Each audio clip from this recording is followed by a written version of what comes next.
नमस्ते। आप सभी ने सुन रहे हैं उत्तरेर कंठो चैनल से। आज की विषय है संतरास कबलित कोच बिहार। आप सभी को अवगत है कि राज्य बीजेपी घोषित प्रोग्राम था 4/9/24 को। हर ब्लॉक पर इस प्रोग्राम को करने को कहा गया था राज्य बीजेपी से।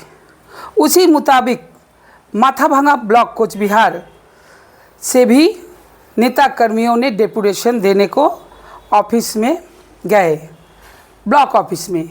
और माथाभांगा ब्लॉक ऑफिस के अंदर पुलिस के समक्ष बीजेपी के समर्थक को बेहद निर्मम तरीके से प्रहार किए तृणमूल के गुंडों ने। और इस घटना इस समय में आप सभी लोग जान चुके हैं। इसी एक समाचार के माध्यम से इस घटना के प्रतिवाद में संतरास के विरुद्ध में आए थे हमारे विरोधी दल नेता शुभेंदु अधिकारी जी।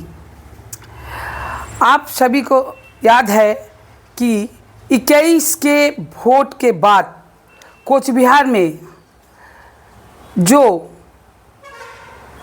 संतराशियों ने घटाए, ये सारे भारतवर्ष के सभी समाचार के सुर्खियों में थे।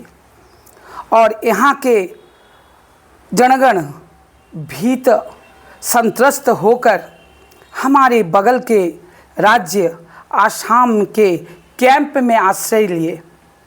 और तब के तत्कालीन महामान्य राज्यपाल माननीय धनखड़ जी इस कैंप में अपना आए थे। उन्होंने यहाँ पर आए थे और बीजेपी, सीपीएम, कांग्रेस के सभी कार्यकर्ताओं से उन्होंने बातचीत किए। आसाम में भी निर्वाचन होता है। हम लोग की कभी भी देखे हैं? हम लोग क्या कभी भी देखे हैं पश्चिम बंगाल में कोई भी आसाम के वोटर या कोई जनगण यहाँ पर आश्रय लिए हैं? कभी नहीं। और फिर महामान्य कलकत्ता हाईकोर्ट के निर्देश के अनुसार सीबीआई तदंत्र भी हुआ। इस तदंत्र से किसका नाम उठ के आया? दिनहाटा के एमएलए उदयन गुह के नाम उठ के आया। लेकिन उसके बाद क्या हुआ हम सब कोई नहीं जानते उनके बारे में। फिर आ गया 24 के लोकसभा वोट। उसी समय तृणमूल के गुंडा वाहिनियों ने फिर से वोट के बाद समर्थकों के ऊपर, हमारे बीजेपी के समर्थकों के ऊपर कूद पड़े। मार पीट, घर तोड़ फोड़ सब शुरू कर दिए।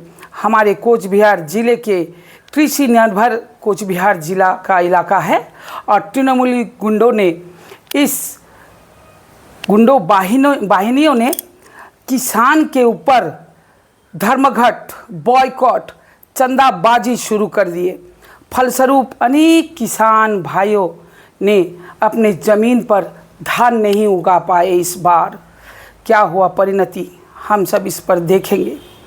अनेक व्यावसायिक दुकानदारों हाट बाजार में जाते हुए राशन उठाते हुए आदमियों पर भी अत्याचार किए। वो सब बीजेपी के समर्थक थे।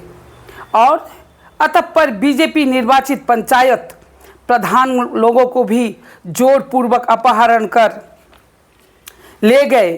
अपने तृणमूल के झंडा को भी उन लोगों को धराया। उसके बाद इस क्षेत्र में पुलिस और बीडीओ दोनों सहायक थे। हम देखे हैं अनेकों प्राण के भय से अनेक प्रधान पंचायत कोच बिहार से कलकत्ते के हमारे बीजेपी पार्टी प्रदेश पार्टी ऑफिस में आश्रय लिए।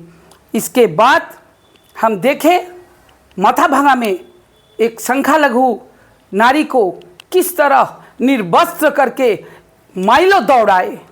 वो बीजेपी की समर्थक थी। इसीलिए ये संतरास अब तक कोच बिहार जिला के विभिन्न अंचल में चल रहे हैं। भारतवर्ष क्या स्वैराचारी देश है? यहाँ सकल जनगण को राजनीति करने की संवैधानिक स्वीकृति दी गई है। तृणमूल की यह धारावाहिक संतरासी मानसिकता के फलस्वरूप माथाभांगा का घटना, ये क्या बोलूं, माथाभांगा तृणमूल के नेतृत्व स्थानीय व्यक्तित्व एवं विशिष्ट समाजविद माननीय गिरीन बर्मन महाशय, आपको मैं बोल रही हूँ, आपको ही मैं बोल रही हूँ, ये संतरास करके क्या अंत तक तृणमूल को रक्षा कर पाएंगे आप? कभी नहीं। वर्तमान पश्चिम बंगाल के परिस्थिति आपको क्या बोल रही है? जनगण क्या बोल रहे हैं वर्तमान परिस्थिति को लेकर? इतिहास बोल रहे हैं अत्याचार अंत बात नहीं है, अत्याचार का शेष देखेगा यहाँ के जनगण। इसीलिए मैं कहूँगी कि आप थोड़ा सोच के चलिए। यहीं तक आज के लिए। वंदे मातरम। भारत माँ की जय।